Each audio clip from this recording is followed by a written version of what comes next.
रविवारी मुंबईच्या दिंडोशी परिसरामध्ये 2 गटात मोठा राडा झाला। धार्मिक रंग मिळाल्यानंतर त्या राड्यावरून जोरदार राजकारण सुरू झालंय। आरोपीच्या घराबाहेर सकाळीच मुंबई महापालिकेचा जेसीबी दाखल झाला।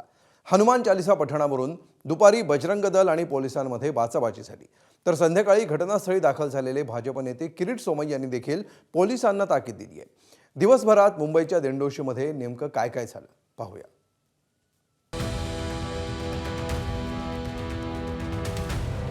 हा जेसीबी आहे मुंबई महापालिकेचा। कारवाई सुरू आहे मुंबईच्या गोरेगाव मधल्या दिंडोशीतल्या संतोष नगर परिसरात। अनधिकृत बांधकाम पाडलं जात असलं तरी त्याला किनार आहे रविवारी झालेल्या राड्याची। संतोष नगर परिसरात रविवारी मरियम्मा देवीच्या शोभायात्रेवेळी 2 गटात राडा झाला। या 2 गटात झालेल्या वादामुळे इथला तणाव जो आहे तो वाढला गेला होता। या संपूर्ण वादात आणि राड्यामध्ये हिंदुत्ववादी संघटनेचे काही कार्यकर्ते जखमी झाले। या संपूर्ण प्रकारात आरोपीच्या घरावर तोडक कारवाई करण्याचा निर्णय महापालिकेने घेतला।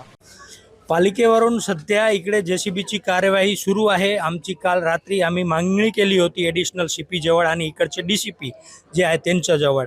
तो मागणीचा एक मागणी आता आमची पूर्ण केली आहे। तरी पण आम्ही बघणार काय म्हणजे दाखवण्यासाठी जर कारवाई केली असेल तर परत आम्ही आंदोलन करू आणि परत रस्त्यावर उतरू।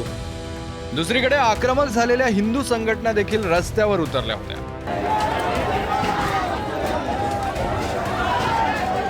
परिसरातील चिकन विक्रेत्यांच्या दुकानाला लक्ष्य करण्यात आलं। या प्रकरणातील आरोपी हे ड्रग्जची विक्री करतात असा आरोप होता। ड्रग्स मिळालं ते एकदम 100% सत्य आहे, खरी बातमी आहे आणि पोलिसने पंचनामा पण केला आहे। आणि हा आजचा विषय नाही, हा नेहमी हाच त्याचा धंदा आहे आणि ड्रग्समध्ये पैसे कमवून इकडे हिंदू समाजाला ते प्रताडित करतो, मारहाण करतो, दादागिरी करतोय। ही घरावर कारवाई झालीच पाहिजे। हा घर नाही, तो ड्रग्स विक्रीचा अड्डा आहे आणि हा अड्डा जर प्रशासनाने नाही तोडला तर बजरंग दल स्वतःहून तोडणार। कालचे जे प्रकरण आहे त्याच्या अनुषंगाने पोलीस स्टेशनला आपण दिंडोशीला गुन्हा दाखल केलेला आहे। सदर गुन्ह्यामध्ये 10 आरोपी जे आहेत आपण ते ताब्यात घेतलेले आहेत आणि जो पुढचा जो तपास आहे तो तपास आपल्याकडनं सुरू आहे। त्याचप्रमाणे बाकी जी कारवाई आहे ती आज आपण उर्वरित कारवाई देखील आपण पूर्ण करीत आहोत। दरम्यान ज्या ठिकाणी रविवारी गोंधळ झाला त्याच ठिकाणी हनुमान चालीसा पठण करण्याचा आग्रह हिंदुत्ववादी संघटनांनी धरला होता। मात्र तणाव वाढू नये म्हणून पोलिसांनी दुसऱ्या ठिकाणी हनुमान चालीसा पठण करण्याचा सल्ला दिला। मात्र बजरंग दलाचे कार्यकर्ते त्यांच्या भूमिकेवर ठाम होते, त्यामुळे त्यांची पोलिसांशी बाचाबाची देखील झाली। संध्याकाळच्या सुमारास भाजप नेते किरीट सोमय्या देखील घटनास्थळी दाखल झाले।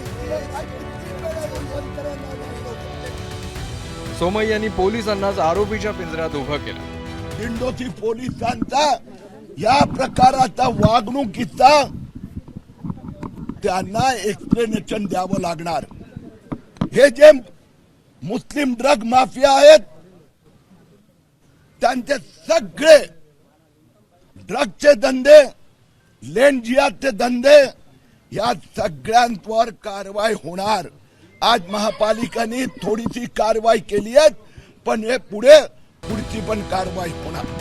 रविवारी झालेला राडा हा केवळ 2 गटांमधला होता। धार्मिक वाद हे त्यामागचं मूळ कारण होतं की नव्हतं हा तपासाचा भाग आहे आणि धार्मिक वादामुळे जरी हा वाद भडकला असेल तरी तो तिथेच शांत करणं हे कायदा आणि सुव्यवस्थेच्या दृष्टीने आवश्यक होतं आणि आहे। आरोपीला शिक्षा झालीच पाहिजे, अनधिकृत बांधकाम पाडलंच पाहिजे।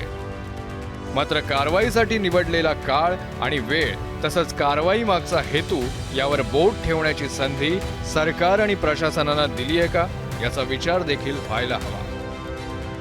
तसंच मुंबईची कायदा सुव्यवस्था अबाधित ठेवणाऱ्या पोलिसांना राजकीय फायद्यासाठी व्हिलन बनवणं कितपत योग्य आहे याचा विचार देखील स्वतःला जनतेचे कैवारी म्हणून घेणाऱ्यांनी करायला हवा। ब्युरो रिपोर्ट, एबीपी माझा। एबीपी माझा, उघडा डोळे बघा नीट।